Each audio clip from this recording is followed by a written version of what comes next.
Kali ini kita sedikit mengupas tentang ilmu hikmah yang bagi kalangan milenial saat ini sangat digandrungi, ya, sangat menjadi satu hal yang membuat mereka penasaran, sampai mereka ada yang ikut bergabung dalam beberapa padepokan karena persepsi yang sudah tersebar luas. Ilmu hikmah itu adalah ilmu-ilmu yang seperti pental-pentalan, dipukul mental, mau ditendang mental, atau mungkin ilmu yang bisa menyambat jin ke dalam tubuhnya sendiri, atau mungkin ilmu yang mereka juluki dengan ilmu laduni. Lalu bagaimana pandangan Islam tentang ilmu hikmah tersebut? Baik, kita sebelum membahas yang dimaksud itu, terlebih dahulu kita harus memahami tentang definisi hikmah itu sendiri.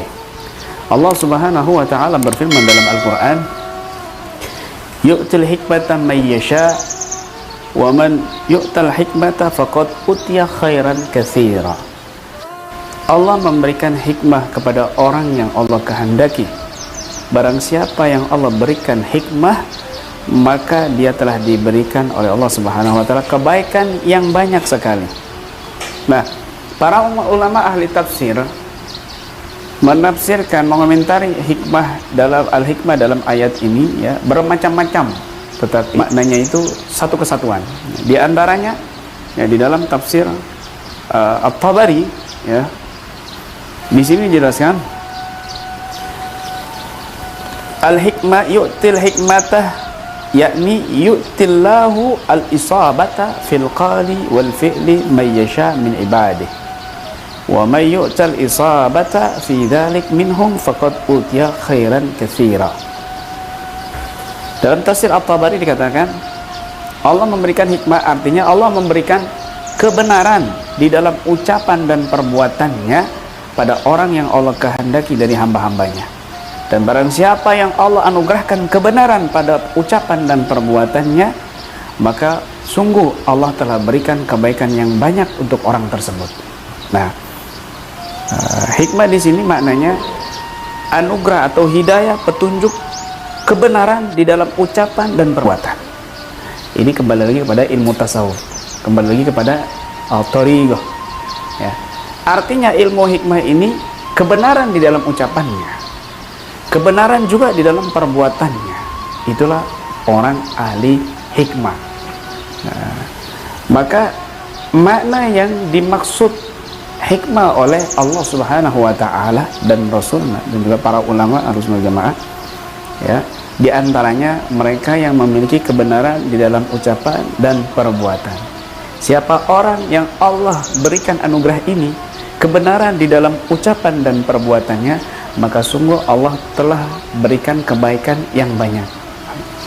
Nah, di hadis yang lain, ya, di komentar yang lain dari hadis juga ada yang mengatakan hikmah di sini al-ma'rifah bil Quran, nasikhi wa mansukhi wa muhkam wa mutasyabih wa muqaddami wa muakhiri wa halali wa harami wa amsalih.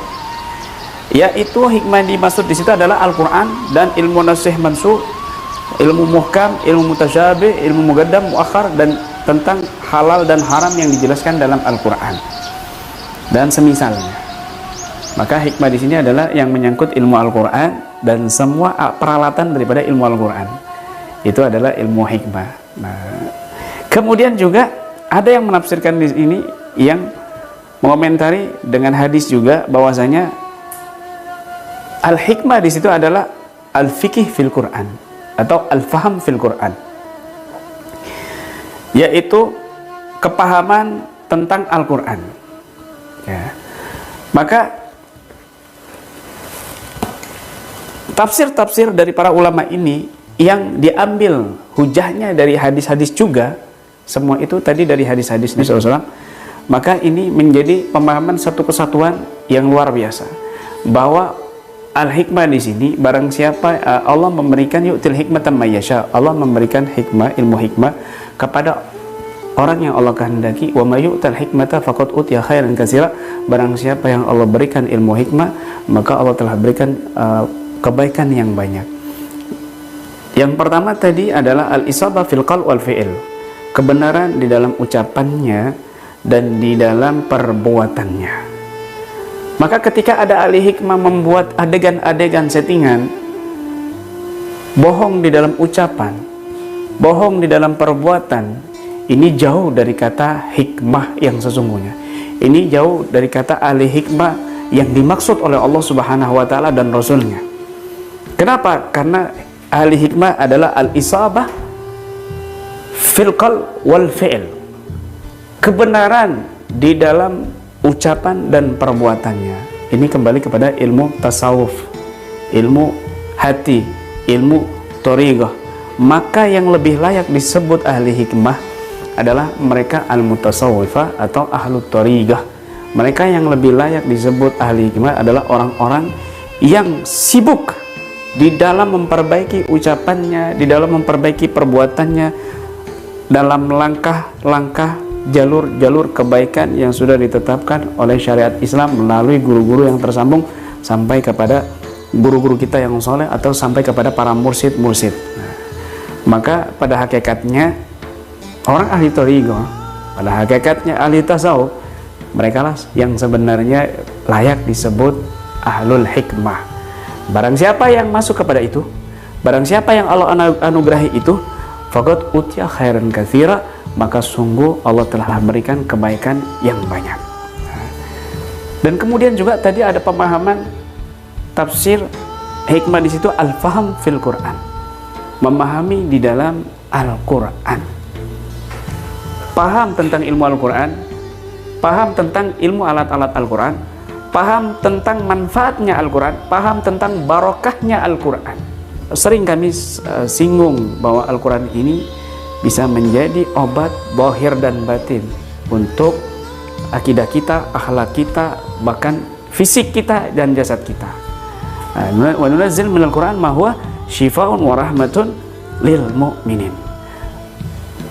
Hikmah, sebagian ahli tafsir mengatakan di sini adalah mereka yang memiliki kepemahaman di dalam Al-Quran. Nah, orang-orang yang bersinggungan, yang menentang daripada pemahaman-pemahaman Al-Quran, ajaran-ajaran Al-Quran, syariat-syariat Al-Quran yang dijelaskan dalam Al-Quran, maka mereka ini di luar daripada ahli hikmah.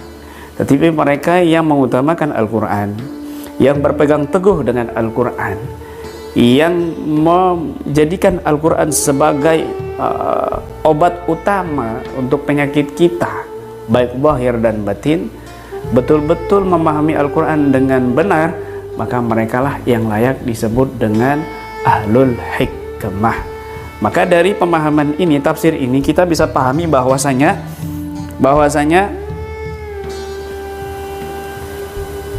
mereka yang disebut al-hikmah tadi, yang pertama mereka yang berusaha memperbaiki ucapan dan perbuatannya dalam kebenaran, ya, bukan kemunafikan, bukan kebohongan dan lain sebagainya. Dan ini adalah bisa dikatakan dari orang-orang ahli tasawuf, ahli thariqah. Orang-orang ahli tasawuf dan ahli thariqah, mereka layak disebut ahlu hikmah. Dan juga mereka yang berkecimpung dalam Al-Quran, seperti para pengajar Al-Quran, hafidh Quran, dan juga para peruqyah, mereka juga bisa dan layak disebut ahlul hikmah. Maka makna hikmah yang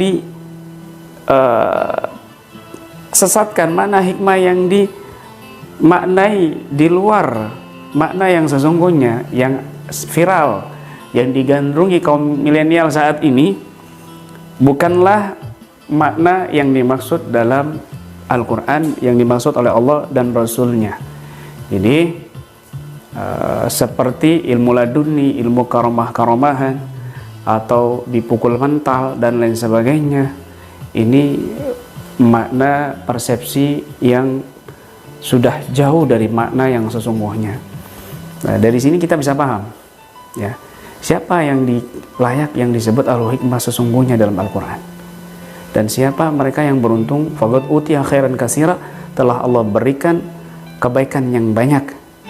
Kita di sini dengan akal yang sehat dan pemahaman Al-Quran dari Allah Subhanahu wa Ta'ala dan Rasulnya, dan para guru-guru kita yang soleh, para ulama Ahlus Sunnah wal Jamaah yang sudah menjelaskan dalam kitab-kitab tafsirnya, kita bisa bersikap secara bijak untuk menentukan dan memberikan pencerahan kepada umat bahwa hikmah yang sesungguhnya bukanlah hikmah-hikmah yang masyhur di kalangan kita saat ini, tetapi kita harus bisa memberikan penjelasan, pencerahan kepada umat bahwa ahlul hikmah, mereka adalah yang berusaha, yang Allah anugerahi kebenaran dalam ucapan, dalam perbuatannya, dan mereka yang berusaha mengutamakan Al-Quran, memahami Al-Quran dengan baik, mengamalkannya dan menerapkannya dalam kehidupan sehari-hari.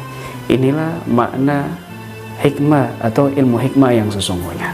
Demikian, mudah-mudahan bermanfaat untuk kita semuanya. Amin ya rabbal alamin.